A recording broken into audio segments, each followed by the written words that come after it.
Hello class, my name is Austin Bauer and my group and I today are going to present on intellectual property.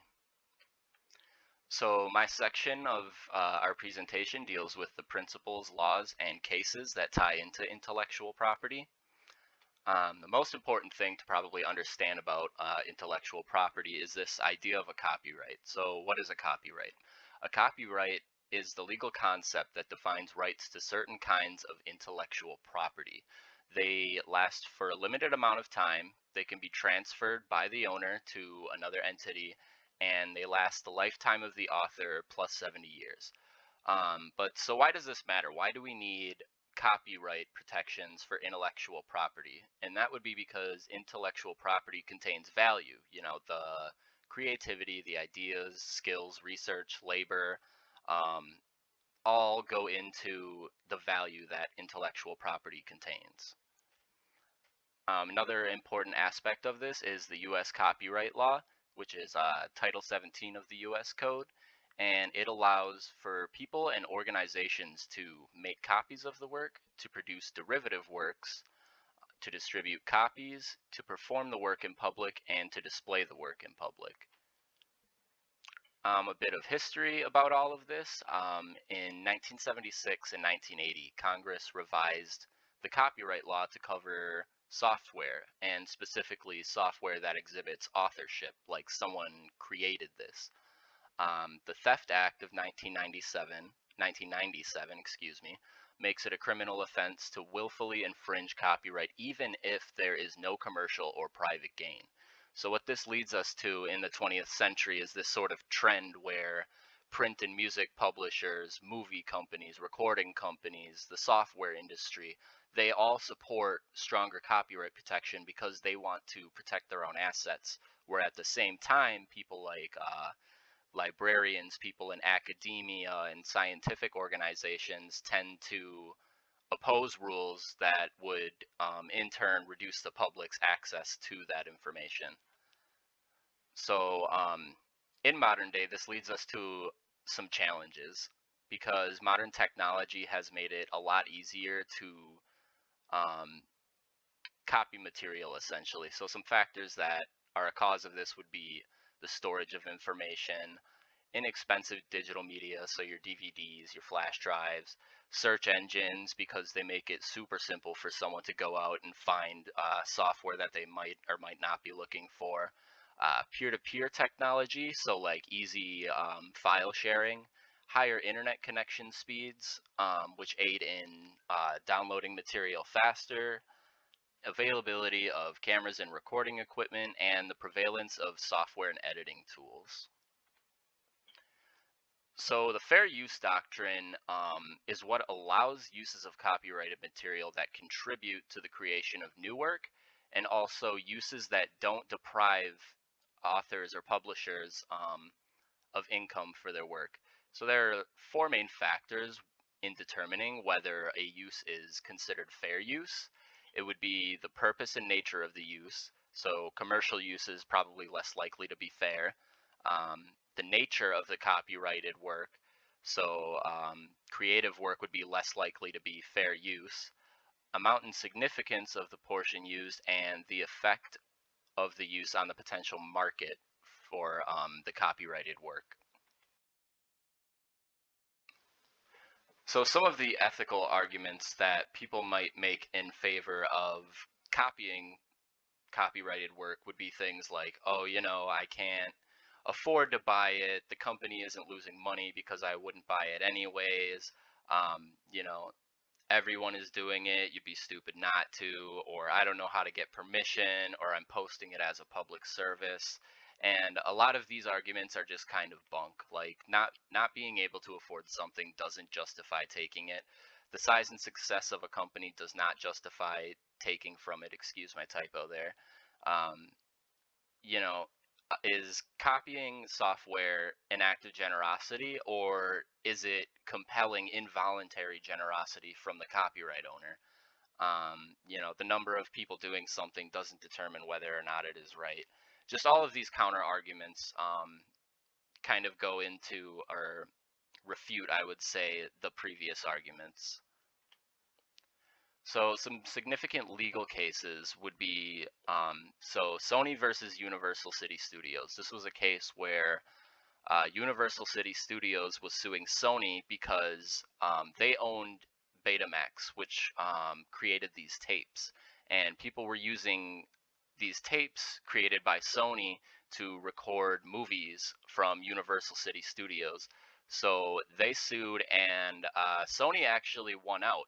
The courts ruled that private non-commercial uses should be permitted fair use unless there is a realistic likelihood of economic harm to the copyright holder.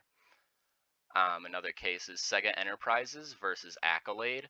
I thought this case was pretty interesting. So Accolade, what they did was they took the Sega Genesis, they took the code for it, and they had to reverse engineer it to make games that would be compatible with that console.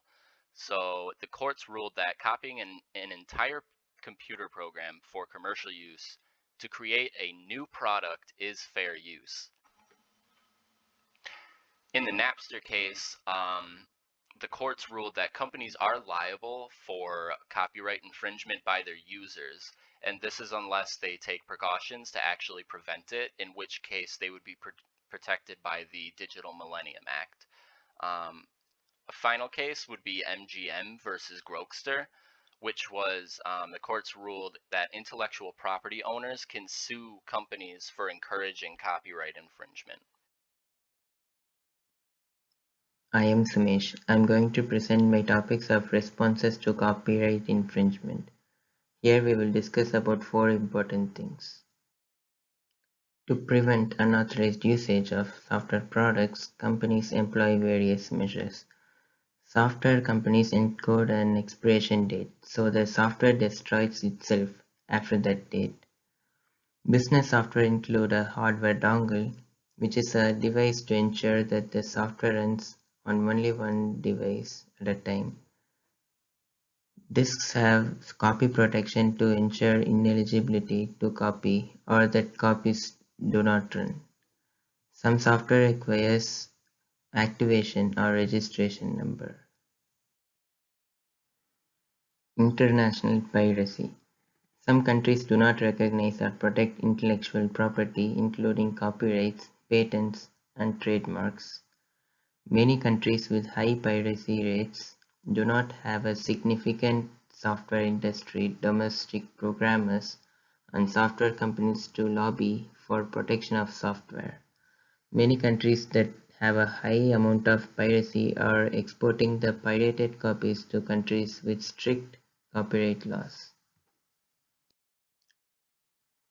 Through lawsuits, intellectual property industries have prevented software that make copying easy, that includes CD recording devices, DVD players, and portable MP3 players. It includes new technology to include copyright protections. It mandates that the unauthorized copyists pay the estimated losses to copyright holders. Digital rights management technologies are a collection of techniques that control access to and uses of intellectual property in digital formats. DRM includes hardware and software schemes using encryption. The author of a file has the right to mention what tasks a user may perform. Different companies like Apple, Microsoft, and Sony use different schemes of DRM. Anti-circumvention provisions ban bypassing technological access controls to protect intellectual property. The safe harbor provisions protect websites from lawsuits for copyright infringement by users of the site. Smartphones, tablets, game machines, and other devices have mechanisms to prevent installation of software or use of services that the maker of the device does not support or approve. Cracking such mechanisms is sometimes called jailbreaking, unlocking, or rooting.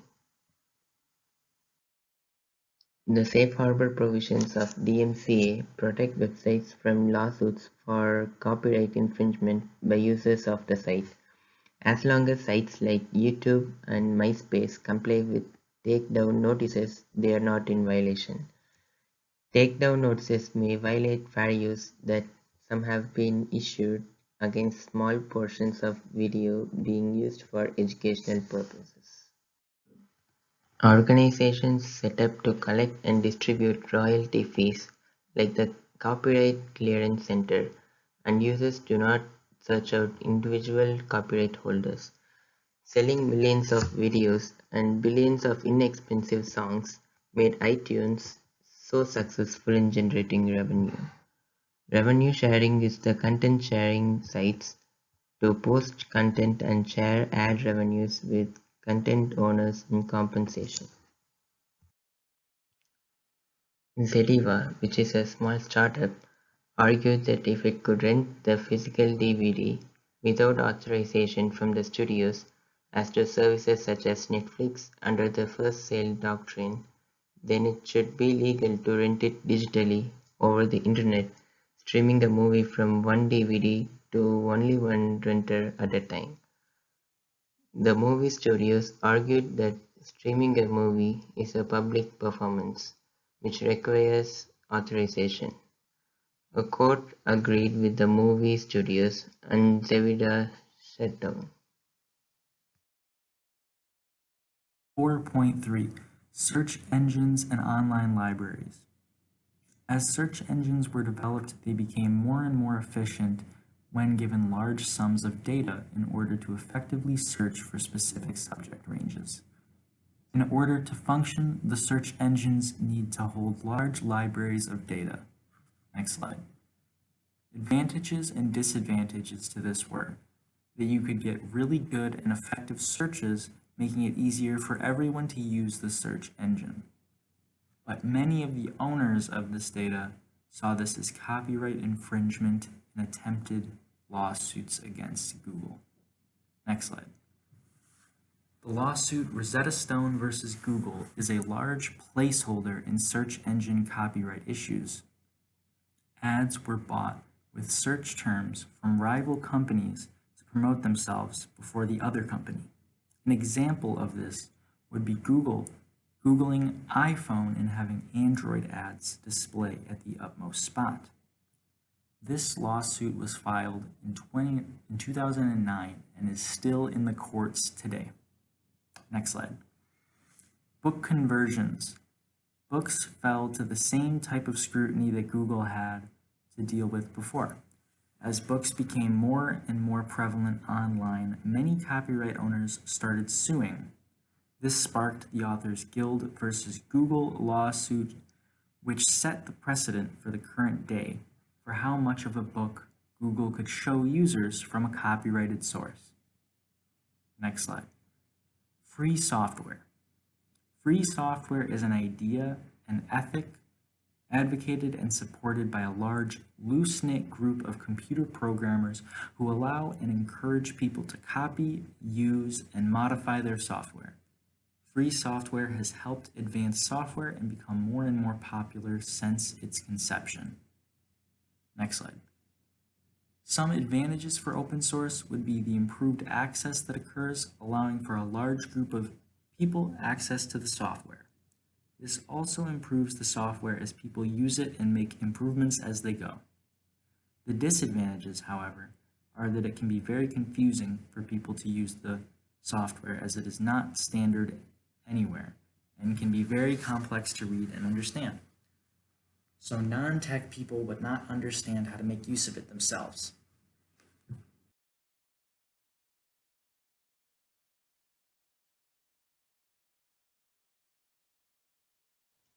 Hello, I'm Nicholas Apacelli, and this is section 4.5, Patents for Inventions in Software. Whoever invents or discovers any new and useful process, machine, manufacture, or composition of matter, or any new and useful improvement thereof, may obtain a patent therefor, subject to the conditions and requirements of this title.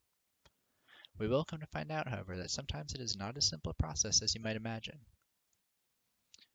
Google, Apple, and Microsoft are all locked in a patent war. They pay billions of dollars to get as many patents on their cellular devices as possible. They then use these patents to sue other companies, when the other companies sue them.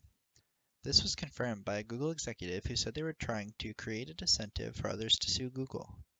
People debate on whether patent law should even apply to software innovations, and some of the more extreme stances believe software should all be free and open source. General guidelines for patents. They currently last for 20 years from the time of application. They protect the invention itself, not a use of it like copyright. An example of this is artwork. You would not patent artwork because it is not a new invention, but rather a creation made from already existing inventions. Laws of nature and mathematical formulas are both not available to be patented because they are discoveries of something that already exist, not the creation of a new thing. Licenses can be bought and sold at the discretion of the patent holder. Early on, patents were not issued for software, due to a ruling that said that software was not patentable. Eventually, the Supreme Court said that software where the process is the sole new aspect could be patented. This was broad enough that many software were allowed to be patented, like encryption algorithms, data compression algorithms, and one-click shopping. The courts tried to clarify things by making new rulings, but many times the rulings were conflicting and led to more problems. Here are some examples of lawsuits over patent issues. Amazon sued Barnes & Noble saying they infringed on their patent for one-click shopping. Barnes & Noble's countered saying that they should not have been granted the patent in the first place because one-click shopping was not a new or innovative technique. Apple won a suit over their technology that allows users to tap a touchscreen and call a phone number from an email or text. IBM won a suit versus Amazon for just recommending items to users based on previously viewed products. IBM got a very general patent in the early 90s that they used to claim they owned this technique.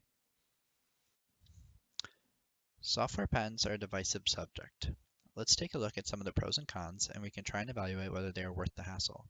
They reward the inventor for the work they put into something.